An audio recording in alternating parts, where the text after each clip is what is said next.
And we are headed for Revelation chapter 17, those of you staying here. 17. While you're turning there, let's see how you do this morning. Name a bad job for someone who's afraid of water. Lifeguard. What else? Sailor. Okay, got any others? Anybody need notes? The fellows here are gracious enough to walk through the auditorium and hand them to you. Just raise your hand, they'll give it to you. Kids afraid of water? Okay. Swimming instructor. Here's what they said. Swimming instructor. There you go. You're with all two people. Cruise ship employee. Being in the Navy, a sailor, pro fisherman, scuba diver, and then lifeguard. Name something you might see in the land of Oz only. Yellow brick road. Anything else? The ruby slippers. Munchkins. What's that? Tin Man. Oh, you guys are smart. Here's what they said. Talking trees, horses of a different color, flying monkeys, Wizard of Oz, Yellow Brick Road, Emerald City, and number one. We are the Lollipop Guild. There you go, the Munchkins. Name a food served at a circus. Popcorn. Cotton candy. You got two. Snow cone's going to be up there. Funnel cake, I think, is going to be up there. Here's what they said. Snow cones, ice cream, funnel cakes, hot dogs, popcorn, number one is cotton candy. Here we go. Name a food that is distinctly Pennsylvania Dutch. Oh, there's lots of answers on this one. Okay. Lebanon no Bologna. Okay, here's what they said. Fastnachts, okay, red beet eggs. I can't even say this. Yeah, that's okay. I'll pass. Okay, ham balls, shoe fly pie, scrapple. Number one. Chicken pot pie. Yeah. Okay, now let's see real thinking. Name a number that keeps on coming up in the book of Revelation. 7. What are the sevens? 7 seals, 7 bowls, 7 trumpets. Yeah, 7 comes up a lot. Another number. 666. 666 shows up once in the book, but we're very familiar with it. Okay? The 144,000 shows up a couple different times. Yep. Okay. What's that? Why do you, the 24 elders? Yeah, they're not up there. That's us. Yeah, I didn't have them up there. Any other numbers that show up? The 1/3. When did 1/3 show up? 1/3 of the trees get destroyed. 1/3 of the sea life dies. 1/3 of the fresh water is affected. 1/3 of mankind dies during those plagues. So the other numbers, you have 1,000-year kingdom shows up more than once. 10 horns, 10 crowns, 10 nations, 3.5, 42, 12, 60, 44,000, and the 7 is the number one. So here's where we're at in the book of Revelation. If you haven't been with us, I want to just do a brief summary or chapter distinction that we shared last week, and I want to just put it in your notes so you have it. John's taken to heaven and begins seeing the visions. This is the prophetic section. And so Jesus tells him, write everything that I'm telling you to write. And he starts writing then about the initial judgments that begin at the beginning of the tribulation. They're called the sealed judgments. And so he gives information about that. In the midst of chapter 6 through 8, he also talks about those who are left behind to be witnesses, the 144,000. I shouldn't say left behind, but they were sealed to be the witnesses. Then he talks about the 7 trumpet judgments. And in that section, he explains that God sends 2 prophets to call to the people, but the people reject because the influence of Antichrist, the influence of Satan, the influence of the false prophet. We get a lot of that information. God still calls, chapter 14 repeats the idea that God is sending 144,000. He has sent them, they are witnessing, and his angels are preaching the everlasting gospel. And because there's a rejection, then he talks about the bowl judgments. And he gives us information about them in chapter 15 and 16. There are 7 bowl judgments. We'll come back to that. Well, let's do that right now. The first bowl judgment, do you remember what it was? I know we're stretching this one. This is the beginning. The first one is the sores and the pain. Do you remember any of the other bowl judgments? These are real severe. The intense heat. What else? The darkness. What else? Okay, you have the salt waters, polluted fresh waters.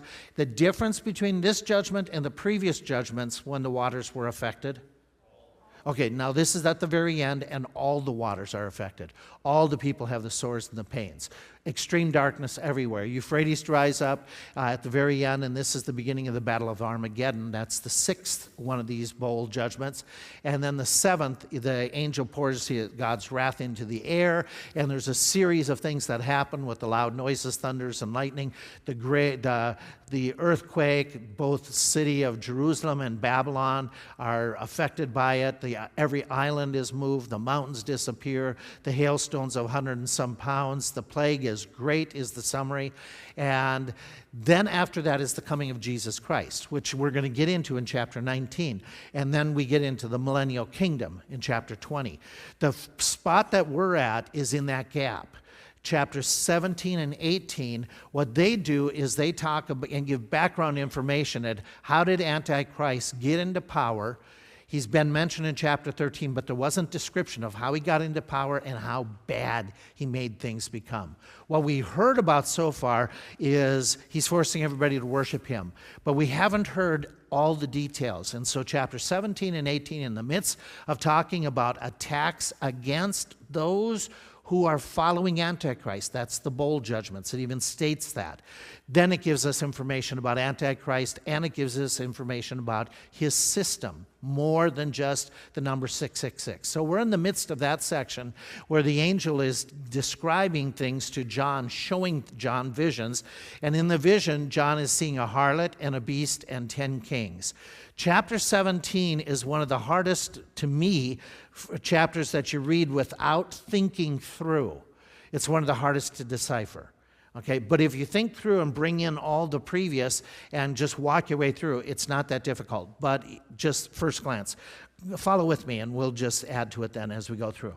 There came one of the 7 angels which had the 7 vials, and he talked to me, saying, "Come hither, I will show you unto you the judgment of the great whore that sits upon the many waters. With whom the kings of the earth have committed fornication. The inhabitants of the earth have been made drunk with the wine of her fornication."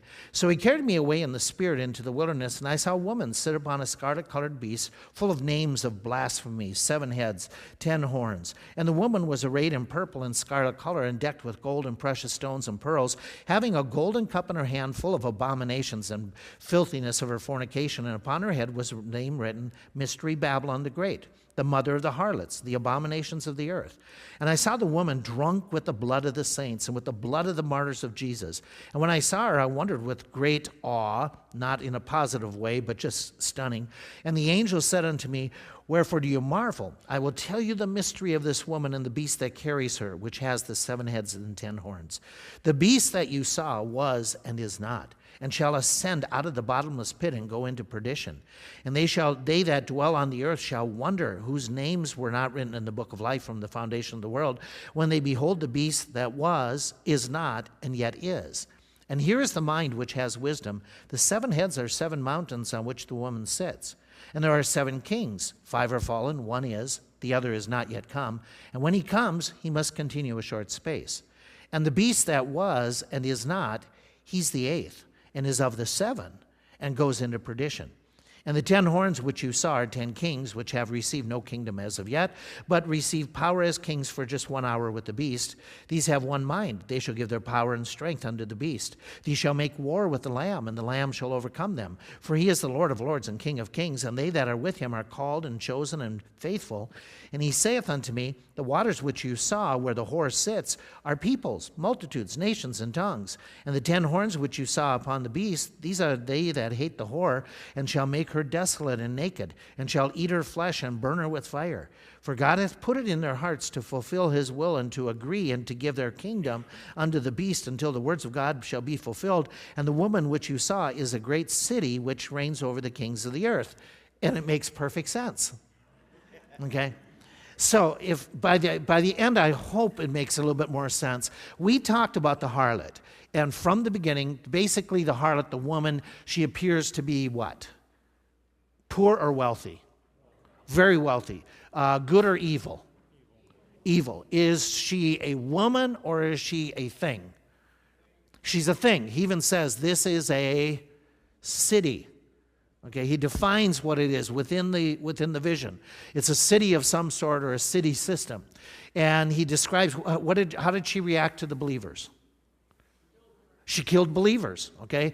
It makes it very clear. She is related to what ancient system? Babylon, ancient Babylon. In the Bible, is Babylon usually good or bad? Bad. What's Babylon filled with in Old Testament? Okay, violence, evil. Was Babylon ever used by God? Yeah, remember they were the ones that took the Jews out of the land to be disciplined, but at the same time they were a very evil situation. So she's compared to ancient Babylon. By the way, in ancient Babylon, were they monotheistic or polytheistic? Okay, polytheistic. Were their chief gods female or male? Female. Their chief deities were female. Okay, and they were very given into this worship of female deities. So you'd start saying, okay, this woman is known to be a city. She's unfaithful. She's a harlot. So she's made some commitments, I think, religiously, that she has proven herself that she's not following through. She's very corrupt, very rich, political, and yet she's not a political entity. She's supposed to be more of a spiritual entity, and at the same time, she's very involved with politics over the years. She has worldwide influence because she sits on nations and peoples and tribes and tongues. Looks to some degree like ancient Babylon with all of its flowery stuff, and at the same time, female worship, and at the same time very corrupt. She has spawned other corrupt systems that have done the same thing over the years. Been anti-true Christianity, persecuted people. And so I come to the conclusion that I think what it's describing, if there's an entity in the world today, I think it's describing a part of Christendom that is very corrupt, that has spawned other factors of Christendom that necessarily do not preach the gospel and have not been faithful and who martyred many saints. Pooch brought up the idea, he asked me if I'd ever read, and it's like, are you kidding? Any of you read Fox's Book of Martyrs? Okay. You want to read a book that will really impact your heart about standing for Christ, read Fox's Book of Martyrs. It's an old book that's been around for a long time, but it documents what happened to the true Christians all the way from the beginning of the imperial or Roman persecutions up until when all of a sudden the church shifted into what we know as hierarchical church in the 300s and became then the Catholic Church and the Protestant Reformation. What they did to believers, unbelievable. And believers were killed more by quote-unquote Christians than anybody else. So it's an amazing book. So, and again, I'm leaving it like in my mind, this makes perfect sense. Could I be wrong? Sure. Okay, I can be wrong in lots of things because the Bible doesn't exactly say. But let me give you a little bit more out of the text that seems to make sense to me. Where in verse 9 it says, "Here's the mind which has wisdom. 7 heads are 7 mountains on which the woman sits." The possibility that some say these are 7 literal mountains, hills, or they are several kingdoms, because mountains are at times in prophecy referring to kings. And so if it is literal mountains, is there any city in the world that is associated with or called the city of the 7 hills? Rome. Okay. So it seems to me that what we're talking about is this harlot church is very likely a perverted form of Christianity, which, by the way, having come from it, and if I'm offensive, I don't mean to be offensive, but I speak the truth. They don't follow the Bible. They just don't follow the Bible. And their whole purpose is not to magnify the gospel of Jesus Christ. It's to magnify people.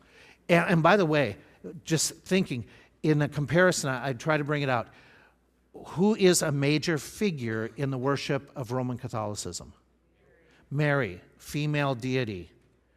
Okay, if you ask the typical, if you would have asked me as I grew up in that church, would have asked, do you actually really worship Mary? Well, not really. However, it has been proclaimed by Pope John Paul when he was alive in the 80s, she is the mediatrix of heaven. Okay, that was his proclamation. What is mediatrix, another word for it? And what does 1 Timothy 2:5 say? There's one God, one mediator between God and man, the man Jesus Christ. Okay, so that church is promoting a whole different gospel message by saying, pray to her. There's a beast in this story. Now, just keep this in mind. I want to bring this all together. Just walk with me through it. The beast is described, and we read the verses. The beast is described as the one giving the ride. The woman is riding the beast, which obviously means they're working together. They're collaborators for a period of time. At the beginning of this vision that he's getting, the woman and Antichrist are co-laborers, collaborators in that sense. The beast has 7 heads and 10 horns. Where else have you read 7 heads and 10 horns? Okay, you got to go back a few chapters. The chapters of chapter 12 and chapter 13, which talk about the great dragon, the beast, and the false prophet. The beast and the dragon and the beast, which is Antichrist, they are described as having 7 heads and 10 horns. So there's a parallel here that's happening, that this beast is something demonically influenced, something demonically associated with. It comes out of the bottomless pit. Okay, again, we're getting an idea. This is satanically empowered to some degree, or its origination, the beast. Okay, so it's demon-related. It will go into perdition or suffer a defeat and destruction at some time. It's mentioned twice in this text, that the beast will suffer some type of destruction. In the text, it says the whole world will marvel after this beast. Have you ever heard that phrase, of that concept before? That the whole world marvels after somebody. Anybody remember that? Okay, it's Antichrist, the whole world marvels after him. So it's that same terminology. Here's where it gets difficult. Okay, it says the beast was and is not. And then it says in that same verse at the end, was, is not, and yet is. What's he talking about? Let's simplify it. The beast will be alive, then he is not alive, and then he's alive again. Okay, anybody see a connection here? Okay, is there somebody who was predicted to be alive, not alive, and then come back to life? It's not Jesus Christ. Can't be Jesus Christ. Okay, it's Jesus Christ. Yeah, I did that. But who else? The Antichrist. Okay, the anti-Jesus Christ, who is associated with Satan, who is, demonically involved. And so, let me just keeping it very simple. Have we heard of anybody like this before? Was anyone called the beast in the book of Revelation already? Yes, Antichrist is called the beast, whose number is 666. Okay, and I give you the references for this so you can tie it all together. So already we've heard about a beast, and now he's talking about this beast again. Did we hear of any who the world wonders after him? Joyce, you mentioned it. It's Revelation 13, verse 3, talking about Antichrist. The whole world will wonder after him. Did we read of anyone who is demonically empowered in prophetic passages? Yes, it's Antichrist, where he says he's the man of sin whose coming is after the working of Satan with all power. Have we ever heard of anyone who will be alive, dies, and comes back to life besides Christ? Have we ever heard of any other human that this is going to happen to? Who is it? The Antichrist. We've heard he's wounded unto death, and his deadly wound is healed. So who's the beast in this passage? Okay, so it's got to be Antichrist. That's not that difficult when you let Scripture interpret Scripture. This is talking about Antichrist. The passage is telling us how Antichrist comes to power in that first part of the tribulation up to the middle of the tribulation. He's working with a false church, a harlot church, helping and working in tandem. And then we know from previous prophecies that when he comes back to life, that's when he exalts himself to be God. That's in the second 3.5 years. So what we're getting out of this text is we've gotten information about how he is rising to power in the very beginning of the tribulation. But the text continues and tells us how he gets power in the middle of the tribulation and to the end of the tribulation. That's where he talks about the next thing that's involved. There are a group of 10 kings that we just read about. The 10 kings, as you walk through, he's going to define, he calls them 10 horns. But if you look at the text, chapter 17, verse 12, he defines who those 10 horns are. They are 10 kings. And so Antichrist is tied to, even embryonically in the sense of some type of political system, they're tied together because they're a part of each other.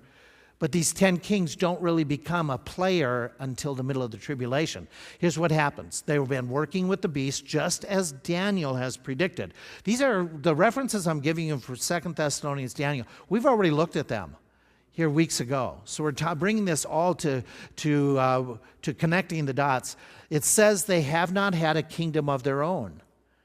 Okay, so through this tribulation, working with Antichrist, they themselves have not been the power, they're power brokers, but they are not in charge. But at some time, it says in verse 12, they will get the power. They will get a kingdom. Who do they get the kingdom from?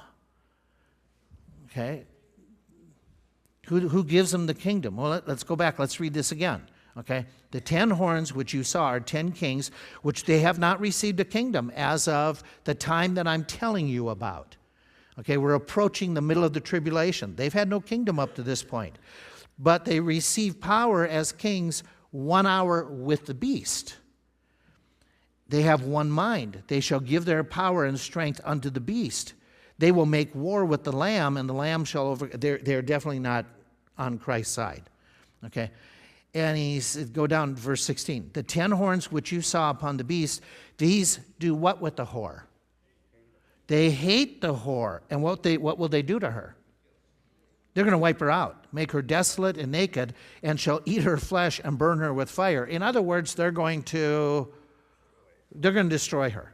They're going to wipe her out totally. And God has put this in their hearts to fulfill this. And the woman which you saw is a great city. So bringing it all together, what you have is they're going to take power from the whore. The whore has power. How did the whore get power? Well, they're going to take it from her. And once they have that power for just a brief period of time, the 1 hour just means a brief period of time. Maybe it's 60 minutes, maybe it's less, maybe it's, but it's a brief period of time. They're going to have that brief power that they took from the whore, and they have it for a short period of time, and they only have it for a short period of time because they give it back. They give it to who? They give it back to the beast. Okay? They give what power that they got from the woman, they give back to the beast. How in the world? Now your mind is really going, oh, wait, how does this all work? Okay, well, keep with me. Who's prompting them to do all this? No, it's not Satan. Look at the passage. God is. Satan's behind it, but God is moving. God is manipulating the 10 kings. Why is he manipulating the 10 kings to do this?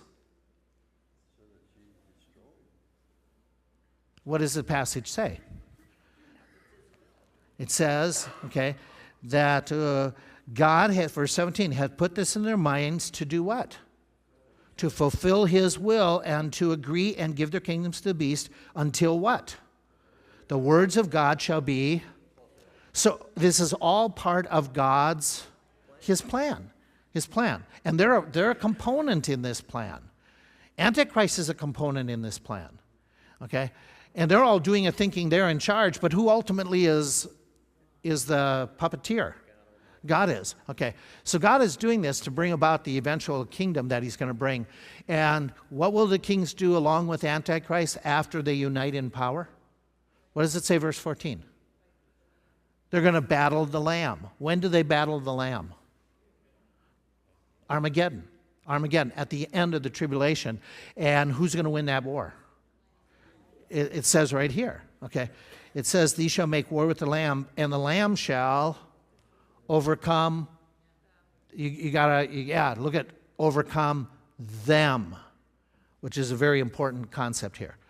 Okay, so if you say, Wayne, I don't understand this. Wait, let me give you a very plausible, makes sense chronology of putting this all together. Okay, in the early years of the tribulation, Antichrist is rising to power with a 10-nation confederacy. Remember, at some point, he will usurp 3 of the horns, and he will then become the major power broker of that group. And so they're getting power, and it's growing. Apparently, from this text, he is working hand in hand with another power, but a religious power, the harlot. And they are working their elements together, trying to spread their influence, which is worldwide prior to this point. This woman has had worldwide influence over the ages. They're going to try to bring everybody under one roof. And they're going to be wanting to be the roof. So Antichrist is working with, and I've suggested I think it's the Catholic Church, or the corrupt Catholic, one Christian church. That may become one world church in the sense. By the way, do different religions with the Catholics, do they believe in let's everybody get together? One world church idea. Yeah, one world thing. So they're following that. Antichrist will get more power during this first 3.5 years by overthrowing 3. But at the middle of the tribulation, Antichrist will be in a battle. He is going to suffer a deadly wound in that battle. And then what happens, he's gone. There's a power vacuum. Who his accomplice in these first 3.5 years is going to jump into that vacuum thinking she's going to take over. And that she is what does this passage call her? The great whore, harlot. She will assume to take over his power because they've been working hand in hand up to this point.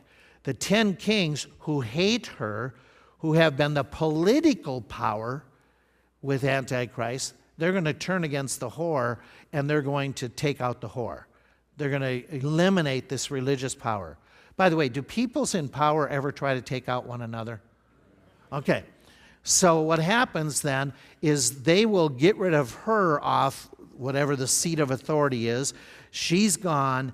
They have it falling upon them, but they don't keep it long because who has come back to life?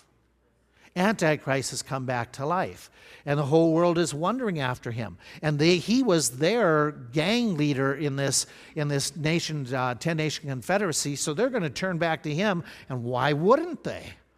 They're going to turn to him and say, you lead us now, and you solely lead. We've gotten rid of this religious institution that was trying to work in tandem. He's a vacuum in religion for the false prophet to step up and say, hey, instead of worshiping like that church promoted with Mary or whoever, let's worship who?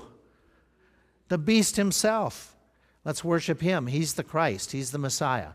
And he'll declare that he is God, demand the worship, sit in the temple, and the false prophet will then promote his worship. And while he's promoting his worship, this is when they institute the one world religious system that has religion, politics, economics, everything under one roof.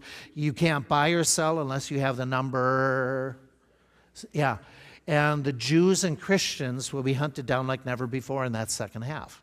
What believers are getting, following Christ. And so then at that time, in that second half, this is when God pours out his trumpets initially, but Antichrist is not fazed by the trumpets, nor are the people. They repent not. So at the end of this 3.5 year period where he is in total domination, then God just empties his vials of wrath.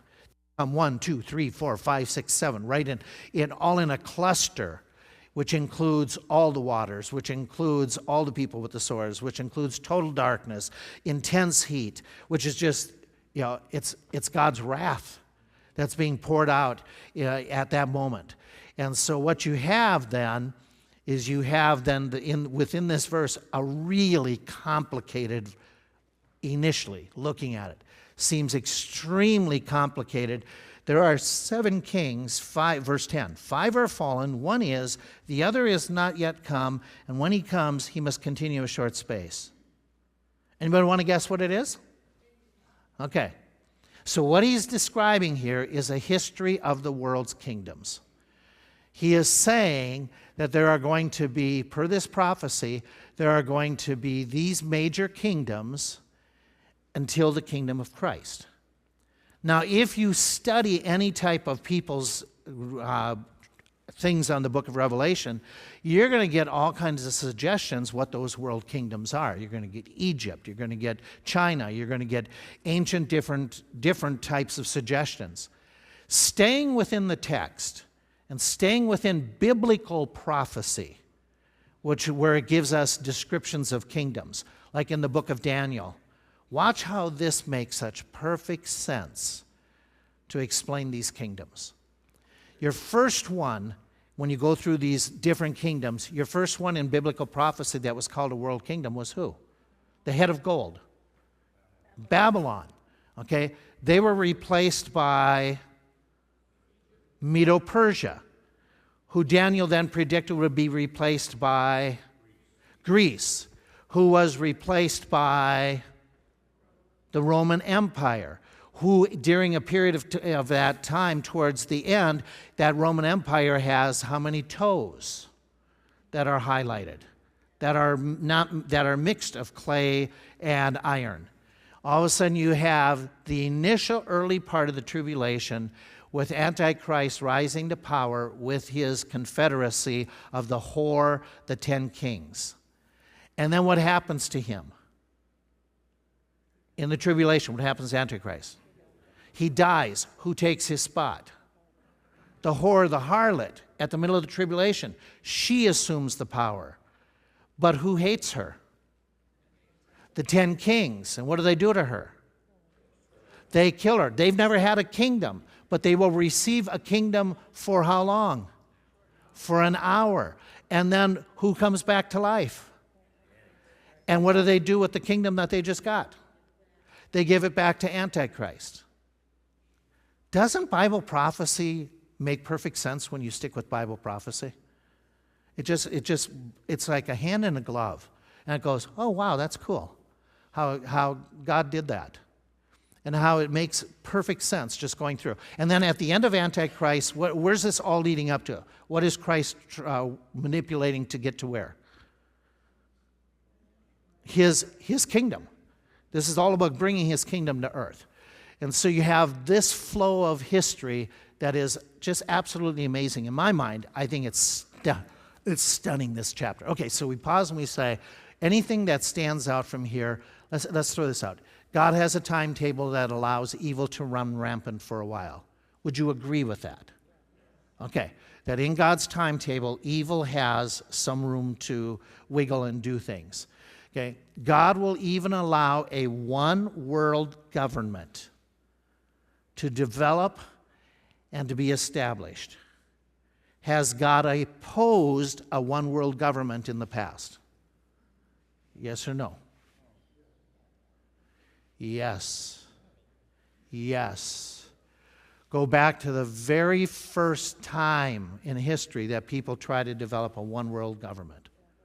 The Tower of Babel. Okay, so remember, it's been tried many times in history. People have tried to develop a one-world government. Okay, it's never succeeded. Okay, and it's been banned. Do you remember what God told the people at Babel? Be fruitful and multiply. They weren't supposed to stay in one spot. They were to do what with the earth? Replenish the earth. They were to spread out over the earth. But these two guys, they will be successful. So this makes them unique in history. That they are going to be successful in the sense that they will have a one-world system that will come into into domination, but it won't be long. It won't last long, but it's going to be there, okay, for a period of time that the whole world wonders. So I'm going back, and I want to make some analogies here to the Tower of Babel. It was the original attempt at a one-world system, but there's some parallels between this one-world concept and what happened at Babel. God had said, be fruitful and multiply and replenish or fill the earth. The idea is go everywhere. What did the people of Babel decide to do? Stay in one spot, build a tower that would take them to heaven, okay? And they didn't, basically they're not going to be scattered upon the face of the earth, okay? Unity, we're all going to have harmony and unity together. And so Josephus, now again, I don't know, this is a historical passed down for generations, and Josephus wrote it. He said that they built of the brick and mortar that were there, that it was going to be a waterproof tower. Well, that's interesting. If they really had in their mind, which, by the way, could they have had that in their mind to build something that was waterproof? Because what happened just years before this? The flood, okay. So they may want to consider that idea of having something waterproofed. Anyway, it typifies man-made religions. This is the way from the beginning. Man-made religions do not believe in God's word. They may take portions of God's word, but they take basically what they like, what suits their agenda. So there's a rejection of God's promises, where there's not going to be this idea of no flood. If they're building a waterproof system, they aren't believing that there's not going to be a flood again. Rebellion against God's command, basically one world systems say we are the epitome. One world religions say we are the top of the religious chain, food chain. There is a refusal of God's grace. We're going to make it to heaven on our own.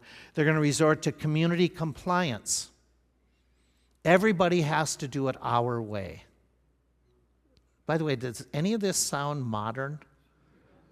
Does it sound similar to what's happening in our society? Very much so. And, everybody has to abide by whose standard? Definitely not God's, okay? And so the idea here is to build harmony and unity. But the reality is those types of thoughts always build chaos. Always build chaos. Because they keep on forgetting what is the one element that is here, present in this world, that will always lead to chaos and corruption if not limited.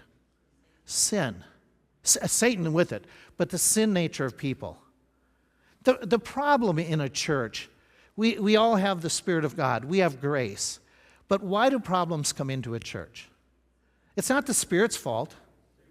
It's our sin nature that is susceptible to Satan's influence. Marriages. We'll all joke and say, those who say, I've never, ever, ever had any type of tension in my family, you've been married 1 minute. And probably mail-order bride, because even in dating. Why is there tension sometime in human families? And we're all saved. Sin nature is involved. Okay, so it's a huge element that is just always, and typically, people in power, because of their sin nature, people in power want, okay, that's part of the sin nature. It's all about me. And so this whole idea is that this one world government will be uniting and improving for mankind's condition. Now remember, the world is in chaos when Antichrist has come into power. There's all this thing. Why are they bringing everybody under one roof? We're going to solve the world's problems. We're going to get things under control. We're going to have all these things happen, but it's going to do just the exact opposite, because it's built on deceit. It's built on destruction. It leads men to destroy one another, and eventually we come to world war, if there's not a world war before this, Armageddon being World War III or maybe World War IV, if you follow the battles of tribulation. This end times one world government will be the culmination. Okay, the building of all the kingdoms, okay, keep this in mind. The strengths of the previous kingdoms kind of then all congeal into Antichrist. I'm saying this tongue-in-cheek.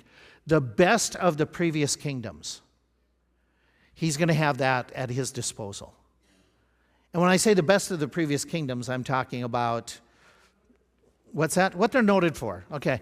Not necessarily their charity, but their where they got their power, how they got their authority.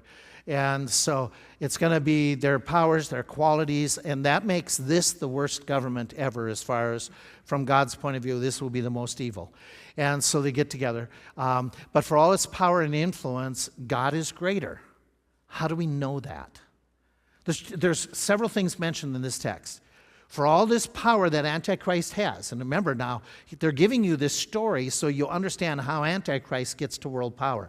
For all of his power and his greatness and the support of the kings and others, is he susceptible? Is he weaker than God? What happens how do you know that in verse 17? What do you see in verse 17 that shows that God is more powerful? Yeah. Yeah, they're basically pawns on the chess table of God's plans. So God is manipulating them. Anything else that stands out? So go to verse 14. Anything stand out in verse 14? The Lamb shall overcome them. Okay? And in verse 17, it says that this is all going to happen until God's word is fulfilled. So God is working. His promises are that which is going to last, and then he'll overcome them. So God is in control of all this. I want you to pause with me and look at verse 14, just as we kind of bring this all together. In verse 14, it says, "These shall make war with the Lamb, and the Lamb shall overcome them." Then he adds a phrase of explanation. Why is it the Lamb overcomes? He is Lord of lords, King of kings. Okay, and those who are with him are called the chosen, the faithful. When Jesus comes, think this through, what he's just telling us a little bit. We're going to get more detail in chapter 19 and 20. But what he's telling us right now, and he's alluding to it, when Jesus comes back with his armies, who are the chosen, the called, the faithful, when he comes back, he's going to win this battle. Who is Jesus battling when he comes back? What combined powers are against him as he comes to earth? Antichrist, 10 kings. Okay, all the demons. How many demons have been released? Okay, who else is the head of the demons? Who's powerful? Satan. So you think of who he's going to be opposing here. Okay, people who are looked at and thought of as being invincible, irresistible. And Jesus is coming against them. We know the end of the story. Okay. But think of it from somebody who doesn't know Christ, and they're reading this story and they are understanding it, and they're saying, he's going to take on all of these at once. Who do you think, in human thinking, who would win? Yeah. So this is the part that I love. He effortlessly crushes the resistance.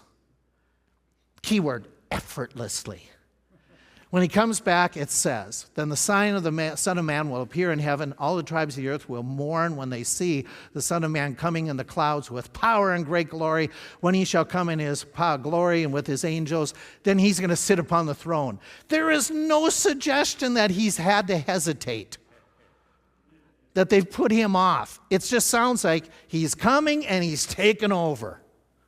You read elsewhere. You read, "Now I saw heaven open and behold a white horse. He that sat upon him is called faithful and true. In righteousness he judges and makes war. Out of his mouth goes a sharp sword, that with it he should strike the nations. He himself will rule with a rod of iron. He himself treads the winepress of the fierceness of the wrath of..." That was chapter 14, remember? Okay. And he has his robe in his thigh. He's King of kings and Lord of lords. Does it strike you that he has to work hard to overcome? Not at all. Does it seem like he's got a elongated Ukrainian battle on his hand? No, not at all. Okay. In fact, when the Lord is revealed from heaven with his mighty angels in flaming fire, taking vengeance on those who do not know God and on those who do not obey the gospel, these shall be punished with everlasting destruction from the presence of the Lord and from the glory of his power, when he comes in that day to be fighting his saints and to be admired among all those who believe. There is no hint that this is a struggle for Christ. Isn't that cool? Isn't that cool? Okay, so he can do so because the passage tells us. Who is he? What does that mean? Who is he? Who is the author equating him to? God himself. God. This is a divine title for Almighty God in previous references. Jesus is God. There's no doubt about it. He's God. Now, he adds this, and we think, we're with him. We're coming right beside him. We're going to flex our muscles. Yeah, we don't do a thing. Okay. But it says here that with him, they that are called, chosen, and faithful. What part in the battle do we play? We're riding our horses. Let's put ourselves there. We're riding. Let's get them. Let's go, team. Oh, it's all done. He took care of it. Yeah. So we won. Yeah, we're gonna, like when your team wins the championship and you did nothing but watched on TV, we won. Okay, that's what we're gonna be doing. Yeah, but well, Mike, I think you're right. We're gonna have more sense. We're gonna say he won. Yeah, but it's an amazing thing that clearly he's talking about saints. We're gonna get more detail. It is interesting how the book of Revelation keeps doing this. A tidbit that he'll build upon later. A tidbit he'll build upon later. A tidbit he'll build upon later. So he just gave us a tidbit of his coming and power and glory and the battle. He'll build upon it later. And so we get those little insights. Adolescents, I think this is pertinent for you and me right now. Keep it in mind that even though evil seems to be growing exponentially and appears unstoppable today, would you agree that that is the way society looks right now? That it looks like, let's just give up and everybody vote for the liberals. Yeah, they're just so crazy. Okay, will they ultimately win a battle? They're going to get in charge. That type of concept is going to be in charge. Okay, we know that's going to happen. It's going to get there.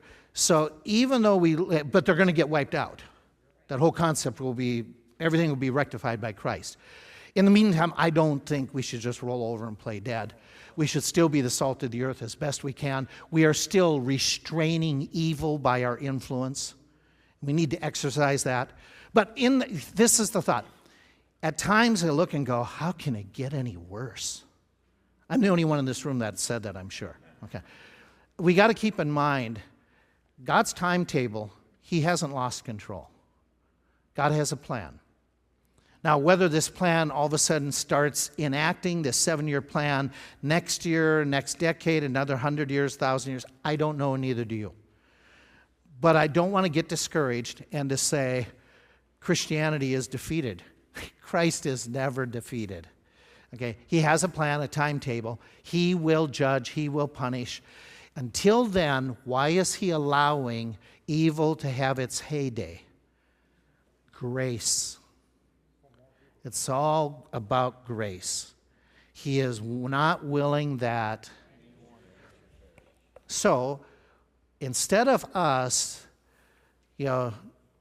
bewailing the fact that evil is running rampant, what power do we have that is the most influential to make a difference? We have the gospel of Jesus Christ. Give out the gospel. It is the power of God unto salvation. Okay, let's get ready for worship and communion celebration, thinking about this great Christ. Thanks so much for your input.